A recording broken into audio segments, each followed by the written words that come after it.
নমস্কার বন্ধুরা, আমি সুমি। আপনারা দেখছেন সুমি রান্নাঘর। দেখুন, আজকে আমি লোটে মাছ রান্না করবো। আমি 500 লোটে মাছ কেটে ধুয়ে সুন্দর করে গুছিয়ে নিয়েছি। আর কী কী লাগছে আসুন দেখে নিন। দেখুন, আমি আলু কেটে নিয়েছি। আলু দিয়ে লোটে মাছটা রান্না করবো, তার জন্য আমি দুটো বড় সাইজের আলু লম্বা করে করে কেটে নিয়েছি। আর লাগছে, দেখুন, আমি পেঁয়াজ কুচিয়ে নিয়েছি বড় সাইজের দুটো, আর টমেটো নিয়েছি একটা, কাঁচা লঙ্কা কিছু, আর রসুন বাটা। আর লাগছে, দেখুন, আমি আদা জিরে একসঙ্গে সুন্দর করে শিলবাটায় বেটে নিয়েছি। চলুন তাহলে রান্নাটা শুরু করা যাক। দেখুন বন্ধুরা, আমি একটা কড়া বসিয়ে নিয়েছি। দেখুন বন্ধুরা, কড়াইটা কিন্তু গরম হয়ে গেছে। এখন তেল দিয়ে দেবো। দেখুন বন্ধুরা, তেলটা গরম হয়ে গেছে। দিয়ে দেবো দুটো দুটো দারচিনি, দিয়ে দেবো 4টে লবঙ্গ, 4টে এলাচ, দিয়ে দেবো কেটে রাখা পেঁয়াজ,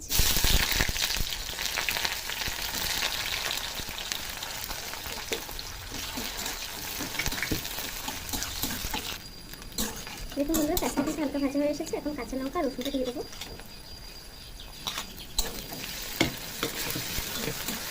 লোটে মাছটা কিন্তু একটু পেঁয়াজ বেশি বেশি লাগে, তো পেঁয়াজ বেশি বেশি দিয়ে রান্না করলে কিন্তু খেতে খুবই ভালো হয়। দিয়ে দেবো গুঁড়ো মশলা, দিয়ে দেবো হলুদ গুঁড়ো, দিয়ে দেবো লঙ্কার গুঁড়ো মতো দিয়ে নেবেন, কতটা দেবেন ঝালটা নিজেরা বুঝে দেবেন। আমি 2 চামচ শুকনো লঙ্কার গুঁড়ো দিয়ে দিলাম। সামান্য একটু জল দিয়ে দেবো।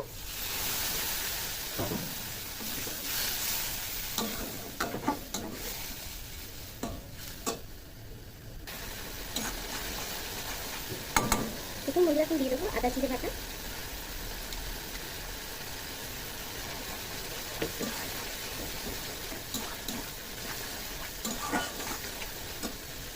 কেটে একটা টমেটো দিয়ে দেবো,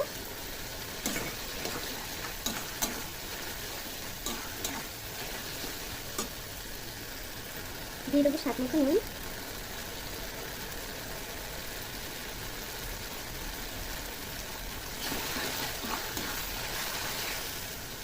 মশলাটা কিন্তু কষানো হয়ে গেছে। এখন দিয়ে দেবো আলু,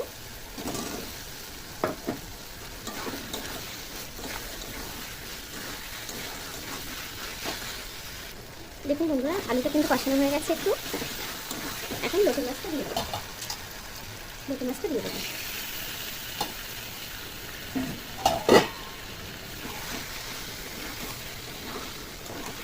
বেশি কিন্তু নাড়াচাড়া দেবো না।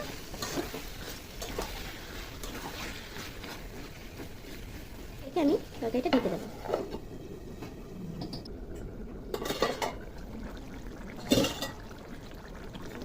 দেখুন, লোটে মাছে কিন্তু এমনি অনেক জল ওঠে।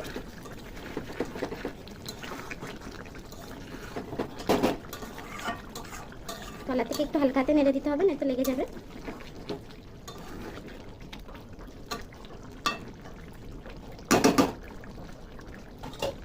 দিয়ে আরো কিছুক্ষণ ঢেকে দেবো।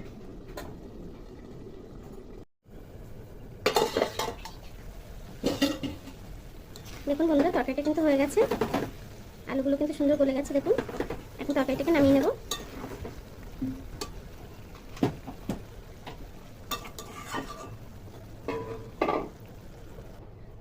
তরকারিটাকে নামিয়ে নেব। দেখুন বন্ধুরা, আমার লোটে মাছের তরকারিটা কিন্তু হয়ে গেছে। দেখুন কত সুন্দর হয়েছে। এই রেসিপিটা অবশ্যই ট্রাই করবেন। আর আমার ভিডিওটা যদি ভালো লাগে, ভিডিওটা লাইক দিয়ে চ্যানেলটাকে সাবস্ক্রাইব করে দেবেন। এতক্ষণ ধরে আমার ভিডিওটা দেখার জন্য আপনাদেরকে অসংখ্য ধন্যবাদ।